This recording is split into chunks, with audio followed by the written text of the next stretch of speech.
PHD news में आपका इस्तकबाल है। मैं हूं आपके साथ आपका मेजबान रहीम अहमद खान। पंजाब, हरियाणा और दिल्ली की तमाम बड़ी खबरों पर डालेंगे नजर। आगाज हेडलाइंस के साथ करेंगे।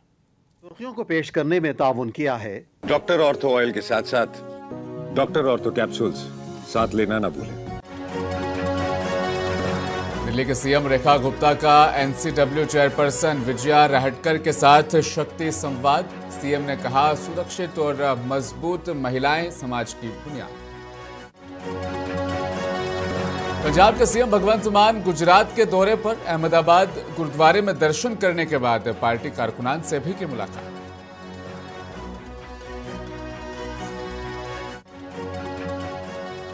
लगातार तीसरे दिन चंडीगढ़ में बम की धमकी से एक बार फिर मचा हड़कंप। सिविल और मिनी सचिवालय को मिला ईमेल, स्पॉट पर पहुंची पुलिस। भारतीय जनता पार्टी ने चंडीगढ़ मेयर चुनाव में मारी बाजी। सौरभ जोशी जीते। आम आदमी पार्टी के खाते में आए सिर्फ 11 वोट।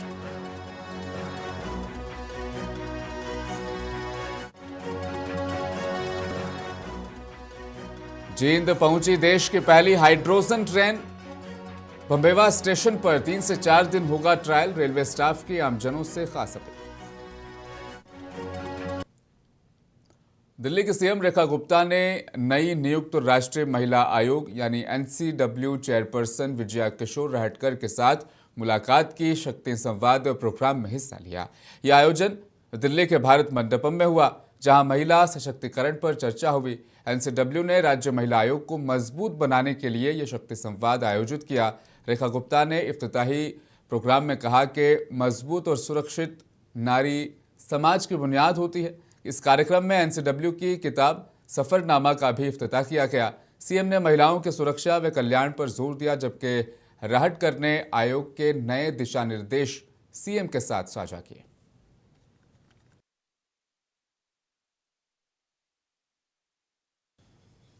भारत की महिला ब्लाइंड क्रिकेट टीम ने इतिहास रचते हुए नेपाल को हराकर पहला ब्लाइंड T20 विश्व कप पिछले दिनों जीता था। उसके बाद प्रधानमंत्री नरेंद्र मोदी ने भी ब्लाइंड क्रिकेट टीम से मुलाकात की थी, जबकि आज दिल्ली के सीएम रेखा गुप्ता ने महिला ब्लाइंड क्रिकेट टीम को इनवाइट किया, उनसे मुलाकात की और उनका हौसला बढ़ाया। ने कितना कुछ किया, देश का नाम रोशन किया, तो आप पे तो हमें गर्व है। आपके लिए welcome. Thank you ma'am. Thank you ma'am. College जाना ज्यादा अच्छा लगता है कि क्रिकेट खेलना ज्यादा अच्छा है? मैम क्रिकेट खेलना। जो आपने करके दिखाया वहां तक तो लोग पहुंच ही नहीं पाते। अब हमें भी लोग जानेंगे कि हम भी क्रिकेट खेलते हैं, ब्लाइंड क्रिकेट भी होता है, तो ये सबको जानने को मिलेगा। जैसे हम खेल रहे हैं, आगे भी जो भी हमारी गर्ल्स है और भी जिनको पता नहीं है वो भी आगे आए, हमारी तरह खेले। मुश्किल है लेकिन मतलब कोशिश करके हम आगे जा सकते हैं। ऐसे ही आप सपोर्ट करते रहिए। कोई भी डिसेबिलिटी किसी भी इंसान को नहीं रोक सकती, इसलिए डिसेबिलिटी को अपनी एबिलिटी बनाइए और आगे बढ़िए, खेलिए और पढ़िए। आप लोग ऐसे ही आगे बढ़ते रहें और देश का नाम बढ़ाते रहें। ठीक है।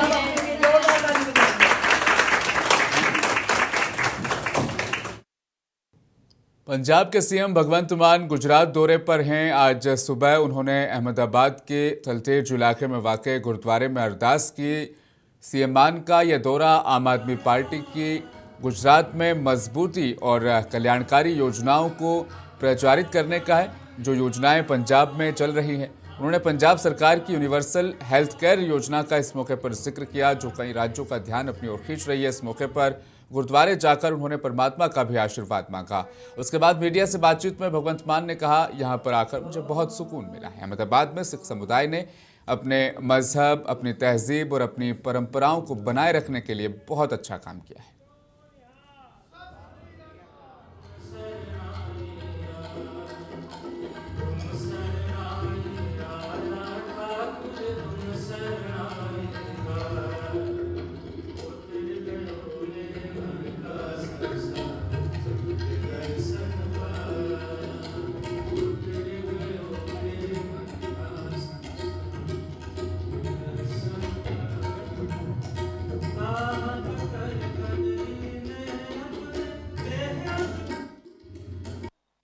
प्रबंधकीय कमेटी का मैं धन्यवाद करता हूँ, प्रधान जी का, जिन्होंने यहाँ पे मुझे बुलाया और मुझे नतमस्तक होने का मौका दिया, गुरु साहब से आशीर्वाद लिया और अरदास भी देश कौम की सेवा करने की बल बख्शे, परमात्मा समत बख्शे और पूरी दुनिया में सर्वत्र का भला मांगने वाली पानी जो है वो उचरी जाती है, आज भी यहाँ से उचरी गई। पूरी दुनिया में शांति रहे, सब तरक्की करें, सबका भला हो, नानक नाम चढ़ती कला तेरे पाने सर्वत्र भला। सो आके बहुत सुकून मिला कि यहाँ पे जो अहमदाबाद में जितने भी सिख भाईचारे के लोग हैं, उन्होंने बहुत अच्छे तरीके से अपने धर्म को, अपने विरसे को, अपने कल्चर को, सब चीज़ों को बहुत अच्छे से मेंटेन किया हुआ है। कमेटी का मैं एक बार फिर बहुत धन्यवाद प्रधान जी, एक्स प्रधान जी। तो वहीं पंजाब के सीएम भगवंत मान गुजरात के अहमदाबाद दौरे पर हैं, जहां उन्होंने पार्टी के कार्यकर्ताओं से भी मुलाकात की। हालांकि इससे पहले सीएम मान ने गुरुद्वारे में दर्शन किए, उसके बाद मीडिया को खिताब किया। सीएम ने कार्यकर्ताओं से मुलाकात के बाद एक प्रेस कॉन्फ्रेंस भी की, जहां उन्होंने कहा कि गुजरात के लोग बदलाव चाहते हैं और आम आदमी पार्टी मुख्य चुनौती बनकर उभरी है। उन्होंने पंजाब की योजनाओं का जिक्र कर गुजरात में भी बेहतर शासन का वादा किया। इस दौरान मंच पर आम आदमी पार्टी के सीनियर लीडर गोपाल राय और गोपाल इटालिया मौजूद रहे।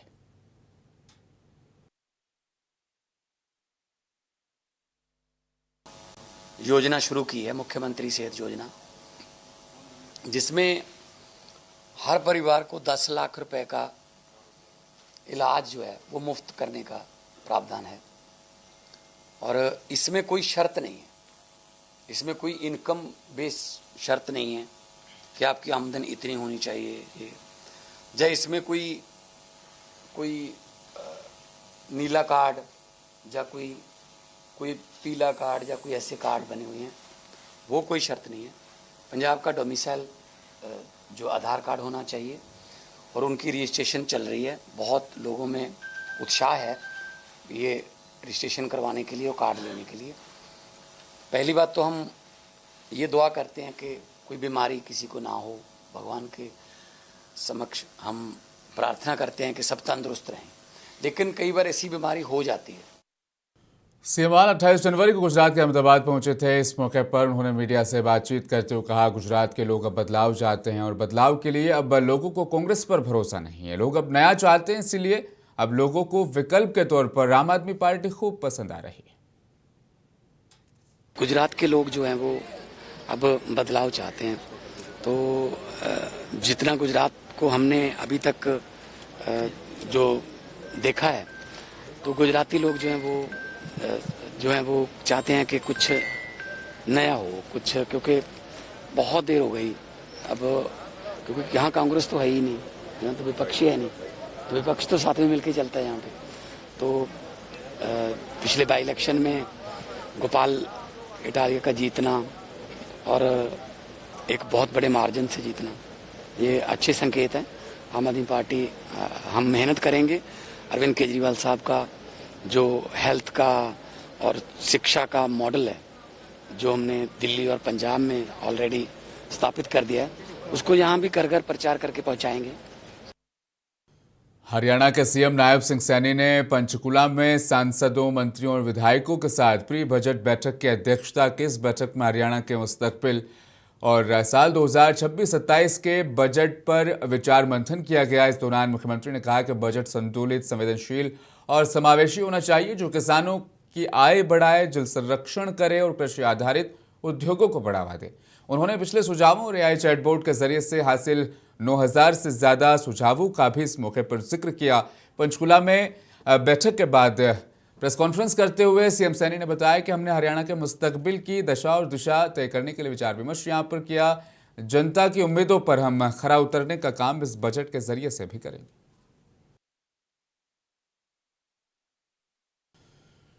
चंडीगढ़ में आयोजित एक कार्यक्रम के दौरान पंजाब के गवर्नर गुलाब चंद कटारिया ने कहा, जब हम ओल्ड एज होम कहते हैं तो ये शब्द कभी कभी ऐसा लगता है कि मानो ये सिर्फ बुजुर्गों के लिए यहाँ पर जगह हो।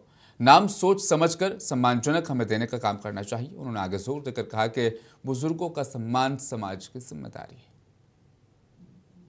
है ना, अपन वृद्धाश्रम कहते हैं तो थोड़ा सा शब्द ऐसा लगता है कि जैसे कोई बूढ़े लोगों के रहने की जगह है। इसको कोई न कोई नाम जो है ना, इनको सोच करके ऐसा देना चाहिए जो सम्मान पूर्वक हो। और दूसरा ये है कि अंतर्राष्ट्रीय वृद्ध दिवस जो है ना, सारा देश और दुनिया मनाता है। यहाँ चंडीगढ़ के लोगों ने भी ये जो वरिष्ठ नागरिकों का जो समूह खड़ा किया है, ये बहुत ही सशक्त है और इसमें सारे वो टैलेंट लोग हैं जिनके कारण से इस पंजाब को और चंडीगढ़ को ग्रो होने में बहुत बड़ी उनकी मदद थी। उनकी अगर मुझे भी कुछ सहायता मिले अगर बातचीत के द्वारा, इनके नॉलेज के द्वारा, तो मैं कोशिश करूँगा कि उसको मैं धरती पर कैसे ला सकूँ। है ना, अपन वृद्धाश्रम कहते हैं तो थोड़ा। भारतीय जनता पार्टी के सौरभ जोशी चंडीगढ़ के नए मेयर चुन लिए गए। पिछले साल के विवादों से सबक लेते हुए इस बार प्रशासन ने वोटिंग के लिए हाथ उठाकर मतदान कराने का ऐतिहासिक फैसला लिया, जिसकी निगरानी पीठासीन अधिकारी रमनीक सिंह बेदी ने की। 1996 के बाद पहली बार हाथ उठाकर हुई वोटिंग में बीजेपी को 18, आम आदमी पार्टी को 11 और कांग्रेस को 7 वोट मिले। नगर निगम हाउस में मेयर, सीनियर डिप्टी मेयर और डिप्टी मेयर के पदों के लिए वोटिंग हुई। जीत के लिए जादुई आंकड़ा 19 वोट का था। तीनों पार्टियों ने गठबंधन के बजाय अकेले चुनाव लड़ा। नतीजों में बीजेपी के सौरभ जोशी को 18 पार्षदों का वोट मिला, जबकि आम आदमी पार्टी के योगेश ढींगरा को 11 और कांग्रेस के गुरप्रीत सिंह गब्बी को 7 वोट मिले। इनमें 6 पार्षद और 1 वोट सांसद मनीष तिवारी का शामिल था।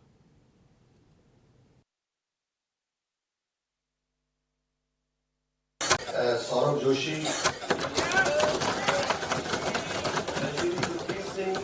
के 7 वोट हुए हैं, श्री सौरभ जोशी के 18 और श्री योगेश ढींगरा।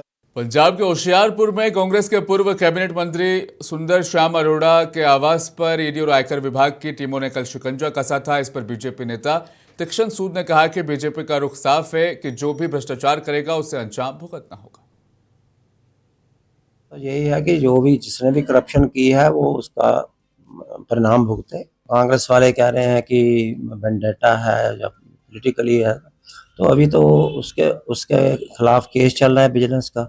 विजिलेंस को 50 लाख देने की क्या जरूरत थी अगर ये बिल्कुल साफ सुथरे थे, सच्चे थे, कोई करप्शन नहीं की थी।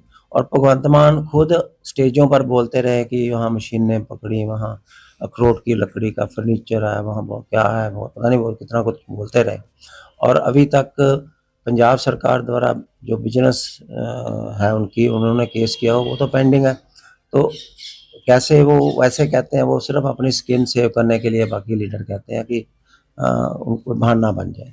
भाजपा का तो यही है कि जो भी जिसने भी करप्शन की है वो उसका परिणाम। हरियाणा के सोनीपत में आज ईडी की टीम ने दस्तक दी। सीआरपीएफ जवानों के कड़े पहरे में बिल्डर जॉन त्यागी के घर और दूसरे ठिकानों पर यह छानबीन अभी हो रही है। हालांकि अब इस छापे की वजह साफ नहीं हो पाई है। सोनीपत के सेक्टर 14 में रह रहे बिल्डर जोनी त्यागी मूल रूप से जिले के गांव राई के रहने वाले हैं। सुबह जोनी के मकान पर इन्फोर्समेंट डायरेक्टोरेट की टीम भारी तादाद में सीआरपीएफ जवानों के साथ आ पहुंची। बिल्डर जोन त्यागी के आवास और ठिकानों पर जांच पड़ताल के साथ साथ अधिकारी जोन त्यागी और उसके परिवार से पूछताछ कर रहे हैं।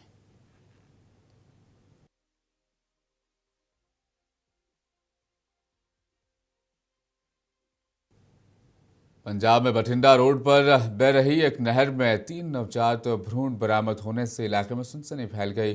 पुलिस और स्वास्थ्य विभाग की टीमों ने शवों को कब्जे में लेकर तहकीकात शुरू की। पुलिस ने मौके पर पहुंचकर आसपास के इलाके में छापेमारी शुरू कर दी। अधिकारियों ने नहर के आसपास के क्लिनिकों की भी पड़ताल अब तेज कर दी। एसपी ने कहा कि दोषियों को बख्शा नहीं जाएगा।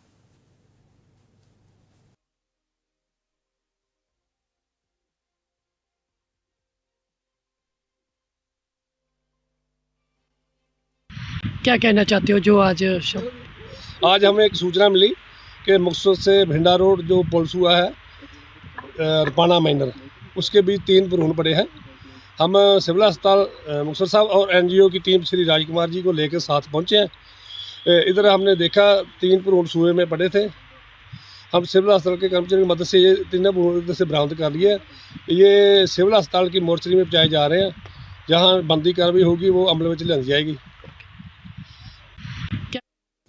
महाराष्ट्र के बारामती में हाल ही में हुए विमान हादसे ने पूरे देश को हिलाकर रख दिया। इस हादसे में महाराष्ट्र के डिप्टी सीएम अजित पवार समेत विमान में सवार सभी की जान चली गई। विमान के पायलट कैप्टन सुमित कुमार के पड़ोसी ने मीडिया से बात करते हुए कहा, सुमित को मैं पर्सनली जानता हूँ, बहुत अच्छे मिलनसार इंसान थे, दुनिया में हमारे बीच नहीं रहे। सुमित जी बहुत ही अच्छे आदमी थे। हमारे मोहल्ले में सबके साथ मिलना जुलना, हमारी एसोसिएशन के भी एक्टिव मेंबर भी रहे हैं, ऑफिस बेरर भी रहे हैं और बहुत अच्छे आदमी। उनकी वाइफ हैं, उनका बेटा है, वो भी सुमित जी का बेटा पायलट है, तो उनकी घर में वाइफ, डॉटर इन लॉ और एक पोता भी है, तो काफ़ी अच्छा परिवार है, सबसे मिलनसार है। ये दुर्घटना तो सुबह जब न्यूज़ पे देखी तो पता चला, हम सोच भी नहीं सकते थे कि हमारे ही मित्र हैं जो इस प्लेन को चला रहे थे। तो उसके बाद धीरे धीरे फिर 1 घंटे बाद जब पता चला तो तकरीबन 10-1 बजे। चंडीगढ़ में वाक़ पंजाब सेक्रेटरिएट और मिनी सचिवालय को आज सुबह बम से उड़ाने की धमकी मिली, जिससे हड़कंप मच गया। ये धमकी ईमेल के जरिए भेजी गई, जिसके बाद प्रशासन और एजेंसियां अलर्ट हो गई। एहतियात के तौर पर पंजाब के साथ साथ हरियाणा के सचिवालय को भी खाली करवा लिया गया। धमकी की इत्तला मिलते ही चंडीगढ़ पुलिस, पंजाब पुलिस, बम निरोधक दस्ता यानी BDS, CISF, डॉग स्क्वाड और अन्य सुरक्षा एजेंसियां मौके पर पहुंची। पूरे इलाके को सील कर लिया गया और तलाशी अभियान शुरू कर दिया गया। सचिवालय के हर ब्लॉक, कमरे और पार्किंग एरिया की बारीकी से जांच की जा रही है।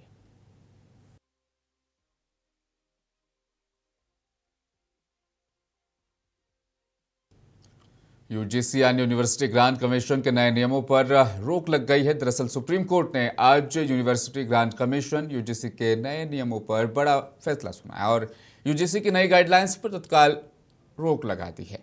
सुप्रीम कोर्ट ने UGC के promotion of equity in higher education institutions regulation 2026 को स्पष्ट और दुरुपयोग की संभावना वाला बताते हुए स्थगित कर दिया। चीफ जस्टिस CJI सूर्यकांत के बेंच ने कहा, इस नियम को स्पष्ट करने की जरूरत है, तब तक 2012 के पुराने UGC नियम लागू रहेंगे। कोर्ट ने केंद्र सरकार को नोटिस जारी किया और अगली सुनवाई 19 मार्च को तय की।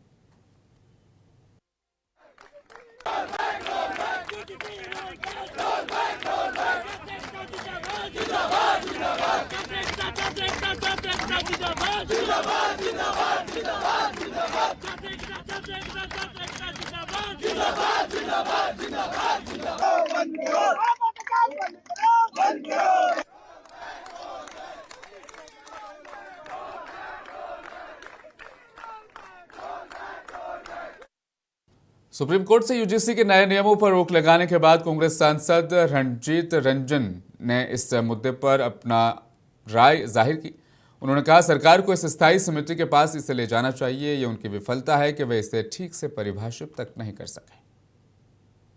देखिए, मैं कहूँगी कि गवर्नमेंट को एक बार फिर से स्टैंडिंग कमेटी में लेके जाना चाहिए, गवर्नमेंट को डिस्कस करना चाहिए। ये गवर्नमेंट का फेलियर है कि आपने उसको सही तरीके से डिफाइन नहीं किया।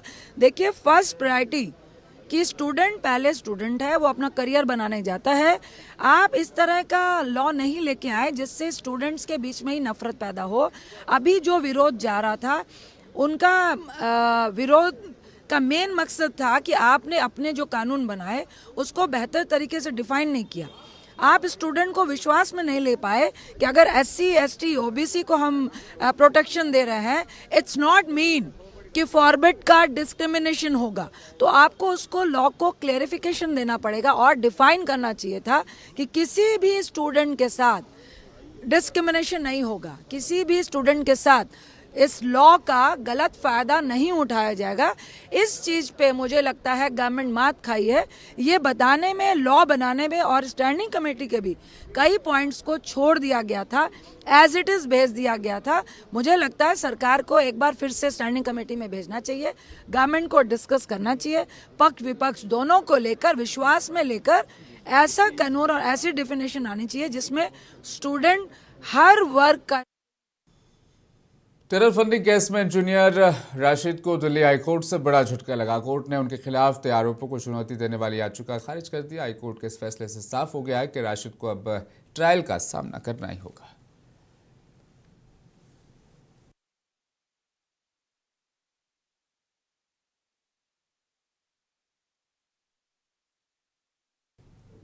भारत की पहली हाइड्रोजन ट्रेन का इंजन आज भंभेवा स्टेशन पहुंचा, जो हरियाणा जींद में पड़ता है।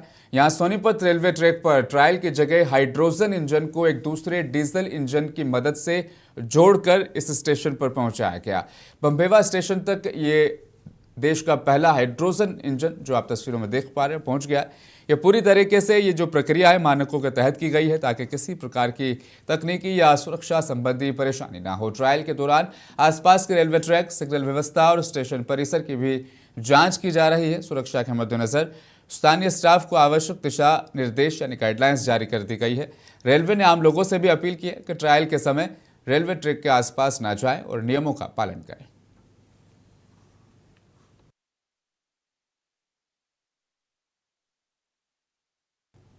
तो हरियाणा में आज 16 जिलों में घने कोहरे का अलर्ट जारी किया गया। तस्वीरों में आपको दिखाएंगे किस तरीके से घने कोहरे ने फसलों को भी नुकसान पहुंचा है। हिसार, कैथल, फतेहाबाद, भिवानी, सोनीपत, कुरुक्षेत्र और गुरुग्राम में सुबह घना कोहरा छाया रहा। जींद में रोहतक हाईवे पर विजिबिलिटी 0 रही, जिससे सड़क यातायात मुतासिर रहा। वाहन चालक बहुत धीरे धीरे सफर करते नजर आए। मौसम ने एक बार फिर हरियाणा में करवट ले ली है। 24 घंटे में राज्य के कई हिस्सों में हुई ओलावृष्टि, गरज चमक और तेज हवाओं के बाद अब कड़ाके की ठंड और कोहरे ने दस्तक दे दी है।